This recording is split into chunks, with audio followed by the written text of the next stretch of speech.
Hey, what's up, everybody? BDL44 coming at you with another video. I'm glad I caught that because I thought I had pressed the button and didn't and started talking. So, only got a sentence and a half in. So, here we are.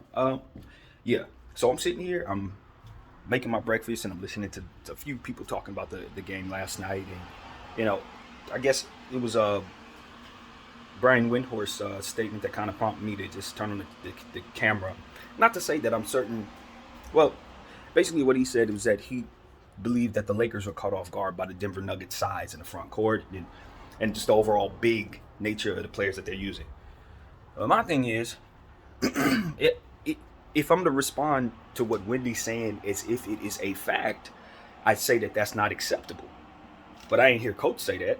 I'm hearing Wendy say that. So for me, I just say I hope that that isn't the case because the Denver Nuggets have been with these three players that we're considering in Gordon, Porter, and of course Jokic. They've been on the same team for a couple years now. Definitely been on the same team all year this year, and they've definitely been in the same starting lineup. So for us to be caught off guard by the size of the Denver Nuggets in the Western Conference Finals, I'm gonna go as far as to say that bet not be the case. That bet not be the case where we sit up and see this team as we go into the Western Conference Finals and say, oh, so they do have 3 7-footers in the front. Like, if that's what we're doing, don't worry about us winning this series because we ain't winning the game if that's how we're coming into this thing unprepared. So let's let me just put that out there. I don't think we were caught off guard by the size, but judging by how we strategized starting Schroeder, one would think that we definitely deliberately put ourselves in a position to not have it, which is what I actually think happened there.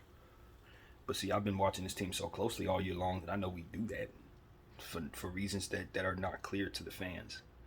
But we definitely do stuff that doesn't work on purpose. Now, when it comes out that the Lakers did things that they shouldn't do on purpose for reasons that are beyond whatever it is that we see later on down the road, then we'll know exactly what it is that I was referring to now. But what I'm telling you is they most definitely do stuff that does not work deliberately. Now, whether they think it's not going to work or not, I can't prove that. Because maybe they see something not work 100 times in a row and are just simply saying, you know what? But this time it will. And if that's what they're saying, being hell-bent on a philosophy that just simply fails them most of the time, then hey, they wouldn't be the first people who've done that. They wouldn't be the first. But for me, that just seems so illogical and so unlikely that people more likely want to see the results of extending series and showcasing superstars for overall league revenue agreements and stuff like that. I think that that's more likely to make sense than to say a coach is too stupid to know that people are 6'10" on the other side of the floor. No, that's not the thought. The thought is something deliberate and intentional. And to me, it seems like it has something to do with an overall agreement to raise revenue. Stuff like that makes more sense than people are just simply stupid. So that's where I go with things. I like to think that people are smart. And it's easier for me to wrap my head around stupidity than random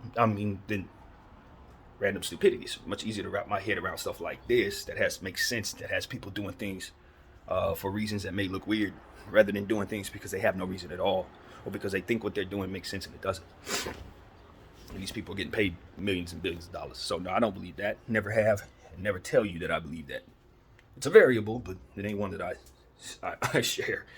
I don't think people are just stumbling into mistakes this far into the game, man. I just think people are trying to do certain things that look funny to me. For example, I think Darvin Ham is doing what I surmise Budenholzer used to do in the playoffs.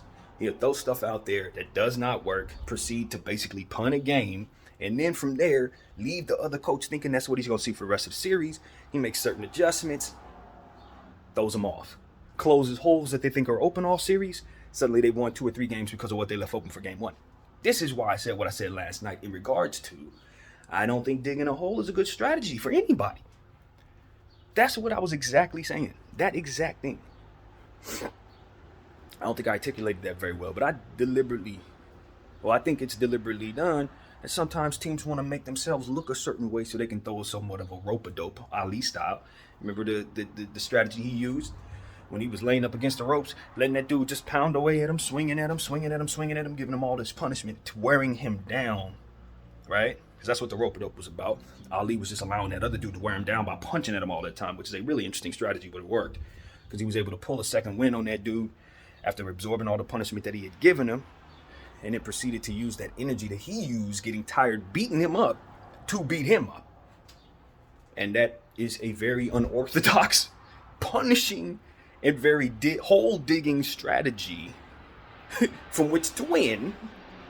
But it's a hell of a starting point when you're considering like the psychological mind screw of what you're doing to your opponent, especially when you know you can turn the switch on and you start from a place where he thinks he's strong and have defeated you. Can mess with his head in a very, very confusing way.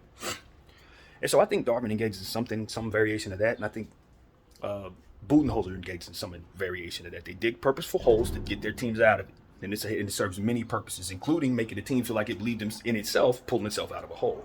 Now, all of this is just a theory, me trying to make sense of what it looks like ineptitude, and I have a very, very creative mind, but it adds up. I really believe this is what people do sometimes to throw people off.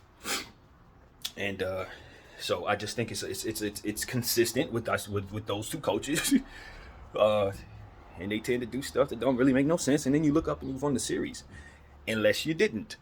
Hence what happened in Milwaukee against the Miami Heat. You know what I mean? Sometimes you dig holes and you get swept. You dig holes and you lose. So I never believe that's a good strategy, ever. Ain't no point in my mind do I think starting from a disadvantage makes any sense at all. Fronting the other team 30 rebounds, 35 rebounds, that'll definitely get you beat. And that's what the Los Angeles Lakers did yesterday. And it's okay to look at the players and say they got to rebound better, because you always want to hold people accountable for what it is they can control. But the key to that phrase is what it is they can control.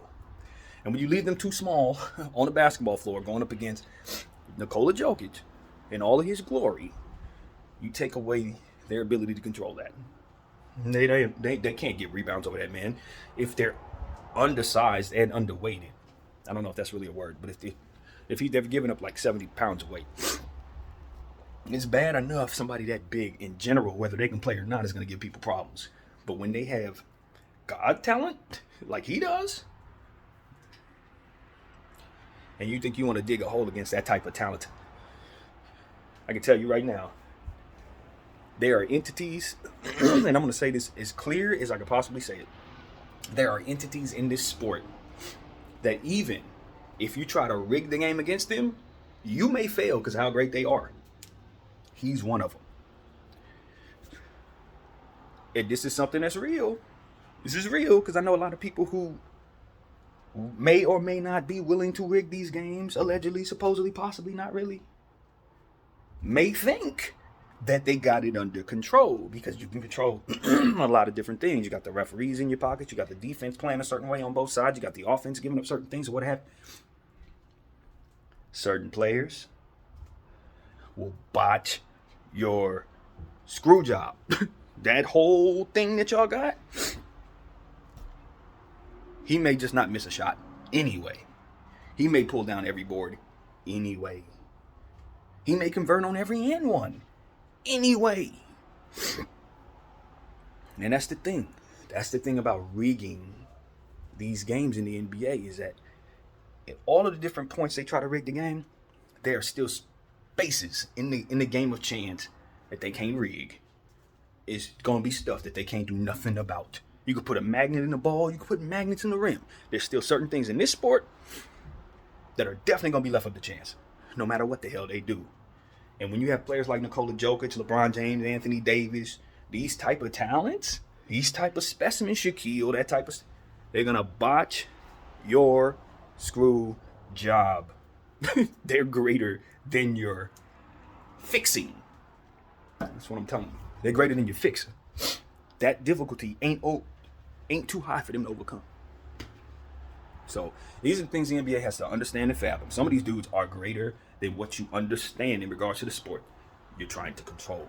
And they would have destroyed you and several other difficulties higher than you if they were alive in the future to play them, whoever they're going to be when the games evolve. Jokic's going to dominate them too. That's the type of player he is. He's Wilt, he's Shaq, he's AI, he's Mike.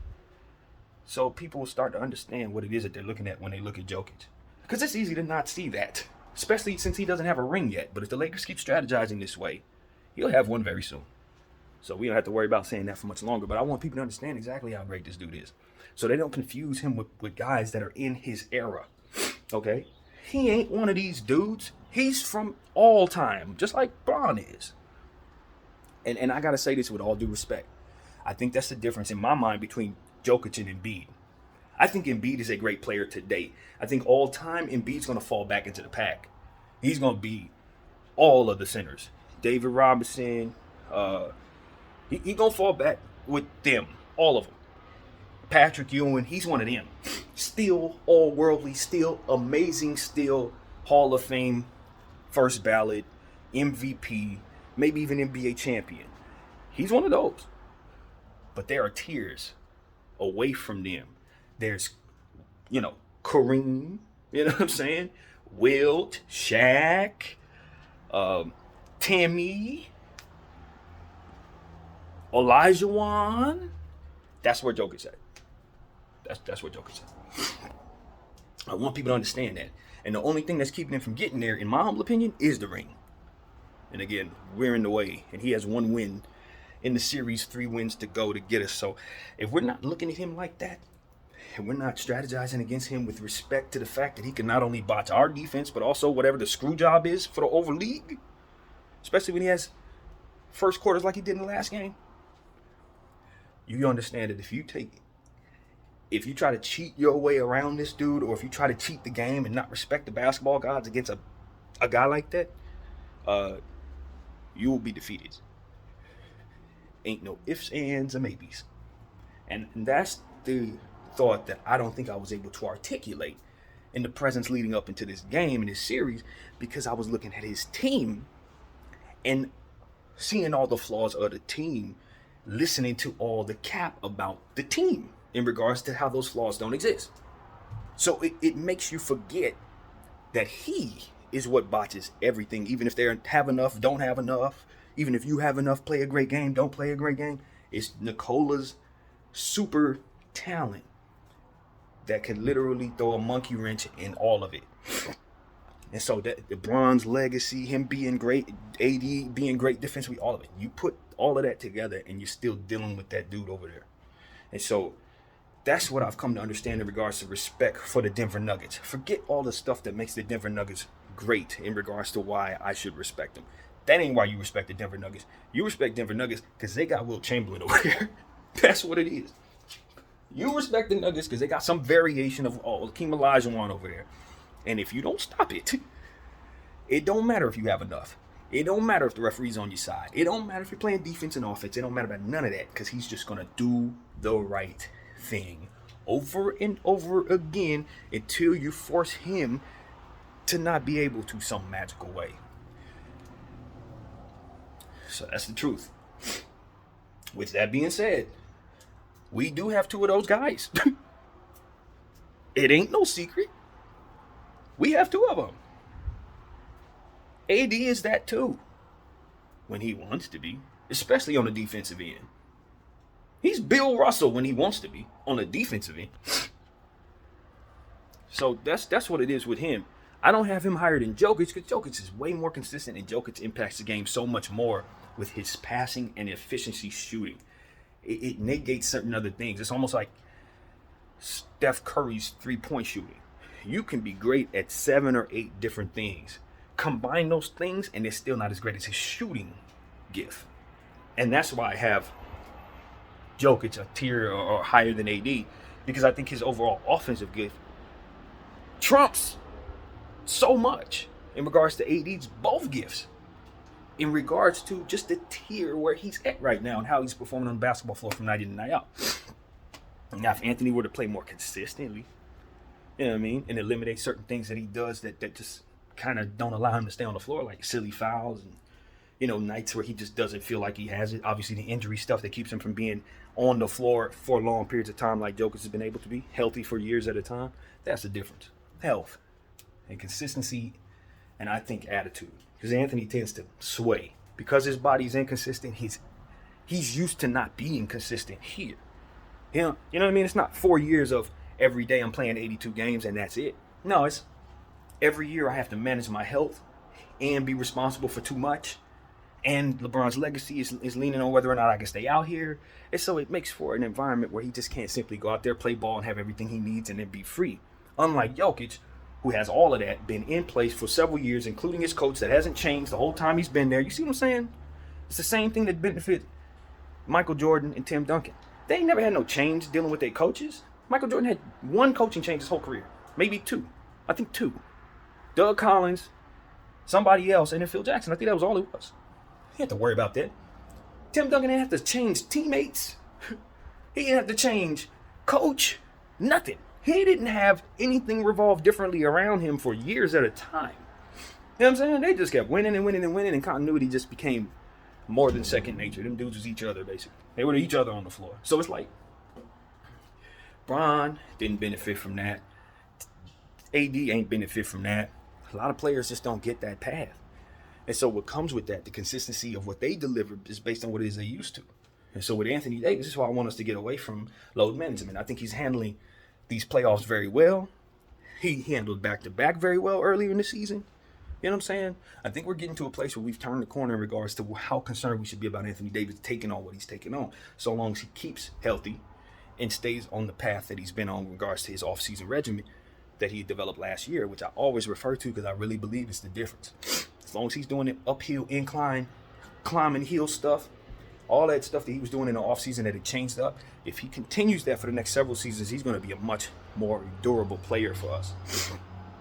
Much more. Stay away from the burgers, way more incline work like you did in the summer, man. And I'm telling you, your body's going to be so very proud of you. So that's really what I got to say in regards to Anthony Davis. I know he's one of them. He's one of them. Jokic ain't by himself when he talks about the Pantheon greats and who's Wilt and who's Shaq on that floor. Anthony's one of them. And unlike Jokic, Anthony got a chip. And he went through Jokic to get it. And may none of us ever forget that when we're sitting here thinking and assessing how great any of this crap is. AD got his ring and went through Jokic behind to get it. And if that ain't a notch on AD's belt when you consider how great Jokic is, and I've been telling y'all, Jokic is basically a god, he beat him. Jokic ain't got nada, no ring. And Jokic didn't have no Bron either. That counts. So we're going to say that too. But at the end of the day, I look at Nikola Jokic. I issued a challenge to him at the beginning of the series. At the beginning of the midway through the season.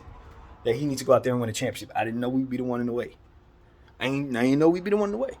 I would have never did that if I thought we were actually going to be the team to stop him from getting it. Or he would be stopping us en route to that. But either way, I ain't reneging nothing. I'm not putting on my Laker hat when I issue a challenge to that man. Because at the end of the day, he is that great. AD did get his championship through him. LeBron James ain't walking through that door, but he does have a bunch of shooters and a bunch of players that are giving him 56 wins this season or something like that. It's on him to win a championship. That's it. That's the only thing in the way. Ain't that what we've been saying for the last 18 minutes? That's the only thing in the way. It's the same dude that was in the way the last time he tried to get a championship. It's the same team in the way the last time his team tried to get a championship. I was listening to one of their fans talking about this a revenge tour for the Nuggets. Nah, fool. The bubble was a revenge tour for y'all, and you botched it. Know that. We got you in 09 too. That was supposed to be your revenge. So I'm going to let y'all know that, and we're going to get y'all again when y'all try to double down on the revenge. We're going to double down on the wins. That's what the Lakers do when we focus on knowing who we are versus you.